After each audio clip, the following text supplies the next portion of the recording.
Jeg synes, det er sjovt at arbejde i landbruget, fordi blandt andet opgaverne, altså det er noget, der siger mig noget, og jeg kan se meningen med det, jeg laver.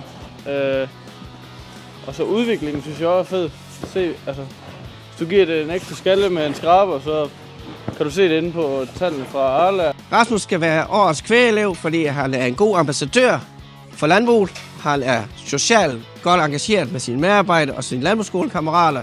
Og så er han fagligt stærk. Han er god til selv at tage initiativ, hvis der skal komme et afbræk eller en pause, som hvor der ikke er, vi ikke lige ved, hvad vi skal lave, så finder han selv nogle vigtige ting, selv ud fra vores lean-tavle, som vi arbejder med. Og han fungerer rigtig godt socialt sammen med de andre, kan lave sjov og ballade. Han er med til at lave et virkelig godt team herude ved os. Han bidrager med en masse humor, og vi har det pisse sjovt herinde. Han er altid god til lige at tage fat og lave de sidste ting, som halter, hvis nogle af os andre ikke har fået det gjort. Og han bliver gerne en time ekstra, hvis vi mangler at få gjort nogle ting. Og så, han er bare mega god til at tage de der initiativ til at være sådan lidt, kom, nu gør vi de her ting, selvom vi måske nogle gange synes, at det var en ting, vi godt kunne vente med til i morgen, fordi at de er lidt træls. Så tænker han, nu gør vi det lige, så vi kan blive færdige. Han er meget rolig inde ved dyrene. Han går og har aldrig set ham være hård ved dyrene eller noget som helst endnu.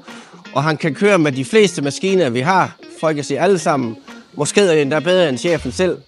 Til når går nogle ting i stykker, så kan han udmærket selv tage initiativ til at få lappet et hjul eller få ringet til en håndværker, hvis Jens nu ikke lige er hjemme og bedrift.